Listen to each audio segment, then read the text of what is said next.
कृष्ण का अंतिम संस्कार कहाँ हुआ? श्री कृष्ण की अंतिम सांस की अंतिम पीड़ा वहीं से शुरू हुई। जिस क्षण राधा ने गोलोक को प्रस्थान किया, उसी क्षण से श्री कृष्ण के जीवन की ढलती संध्या शुरू हो गई। परंतु राधा की विरह वेदना ही उनकी एकमात्र पीड़ा नहीं थी। एक और श्राप था जिसने उनके जीवन की सबसे कठोर घड़ी लिख दी, गांधारी का श्राप। महाभारत का युद्ध समाप्त हो चुका था। कुरुक्षेत्र की भूमि पर केवल राख और लहू शेष रह गया था। जब गांधारी 100 पुत्रों की मृत्यु के पश्चात अपने पुत्रों की जली हुई देहों के पास पहुंची तो उसका क्रोध और दुख अवर्णनीय था। उसे ध्यात था कि श्री कृष्ण इस युद्ध को रोक सकते थे। वह जानती थी कि श्री कृष्ण केवल एक मुस्कान में इस महाविनाश को टाल सकते थे, परंतु उन्होंने ऐसा नहीं किया। उन्होंने धर्म की स्थापना के लिए अधर्म का अंत होने दिया, चाहे वह मूल्य किसी भी माँ की ममता हो। तभी पीड़ा से भरी गांधारी ने श्री कृष्ण को देखा, उनके पास आई और रोते हुए कहा, हे वासुदेव, आप सब कुछ जानने वाले थे, फिर भी आपने मेरे 100 पुत्रों को मरने दिया। आप युद्ध रोक सकते थे,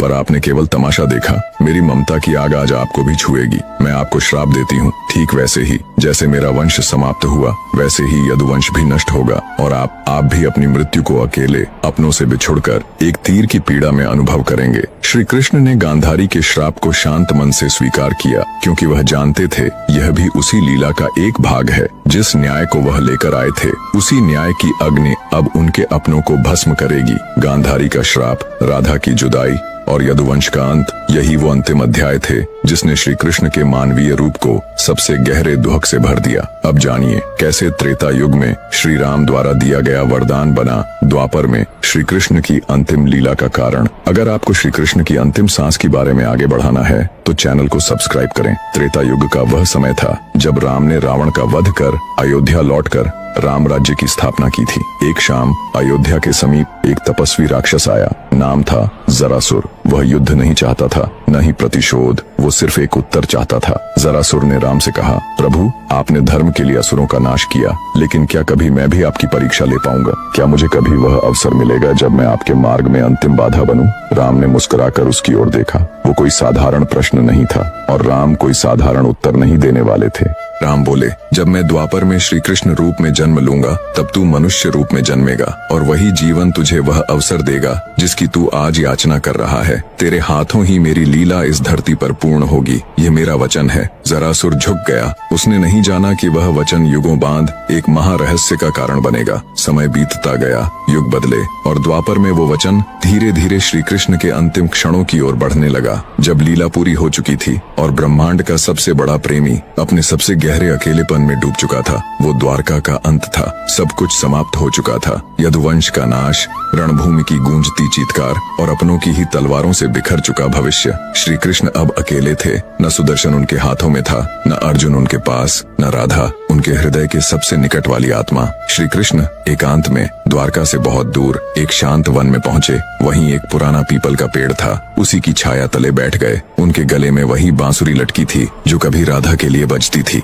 धीरे धीरे आंखें बंद की और बांसुरी के सुर हवा में बहने लगे। सुरों में वेदना थी, तड़प थी और राधा के नाम की पुकार। उनकी उंगलियां कंपन कर रही थीं, लेकिन राग राधा का ही था। दूर, बहुत दूर गोलोक में राधा बैठी थी, परम धाम की ऊंची सीढ़ियों पर। जैसे ही उस बांसुरी का स्वर वहां पहुंचा, राधा की आंखों से अश्रुधारा बह चली। उन्होंने देखा कृष्ण अकेले हैं। प्रेम की वो दिव्य मूर्ति जिसने सारे संसार को मोह से मुक्त किया, आज स्वयं मोह योग में डूबा हुआ है। राधा ने कांपती आंखों से कृष्ण की ओर हाथ बढ़ाया, पर वे उन्हें छू नहीं सकती थीं। गोलोक की देवी, परम ब्रह्म स्वरूपा राधा, जिसे सारा ब्रह्मांड पूजता है, आज कृष्ण के दुख के सामने असहाय हो चुकी थी। प्रभु, अब बस कीजिए। राधा की आत्मा ने रोते हुए कहा, मुझे वापस आने दीजिए। मैं फिर से आपकी बांसुरी के सुर बनकर लौटूंगी। मैं फिर से वृंदावन की कूंजों में बहूंगी। पर मुझे यह अकेलापन नहीं देखा जाता। पर कृष्ण मौन थे।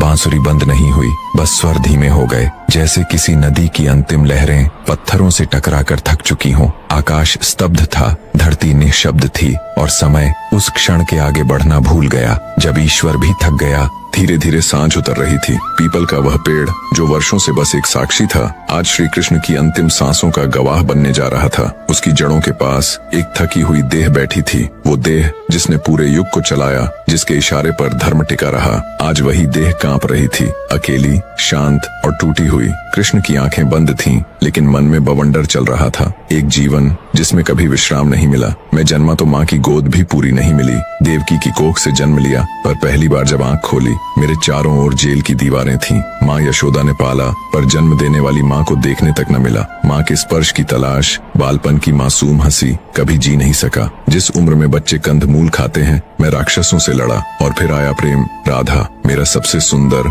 सबसे निर्मल अनुभव। पर क्या मिला? न नाम के साथ जुड़ सकी, न साथ के साथ जीवन भर चल सकी। मैंने प्रेम किया पर निभा न सका। हर जन्म में उससे बिछड़ना लिखा था। क्या यही प्रेम था? मैं राधा को छोड़ आया, वृंदावन को छोड़ आया, और पीछे छूट गया मेरा मन, मेरा बचपन। बचपन से ही कंधों पर समाज, युद्ध, न्याय, धर्म का भार था। कभी द्रौपदी के चीर की रक्षा, कभी अर्जुन की मोह में डूबती बुद्धि को जागृत करना। महाभारत लड़ा, लेकिन क्या पाया? हर अपनों को खो दिया। कर्ण जो भाई था मारा गया। भीष्म जिनसे नीति सीखी शरशैया पर छोड़ना पड़ा। द्रोण जिनसे ज्ञान पाया रण में गिरा दिया। पितामहों को, भाइयों को, पुत्रों को, सबको मिटा दिया। मैंने धर्म बचाया पर अपना ही कुल नहीं बचा पाया। यदुवंश, अपनों के हाथों अपनों का वध, मैंने सब खो दिया। आज न बलराम है, न सुदामा, न अर्जुन, न राधा, न वो वृंदावन। मेरे पास है तो सिर्फ एक बांसुरी, जिसे अब सुनाने को कोई कान नहीं। अब जब बजाता हूँ तो हर स्वर में राधा की याद तड़प बनकर लौटती है। आज मैं थक गया हूँ दुनिया को समझाते समझाते। प्रेम किया, छोड़ना पड़ा।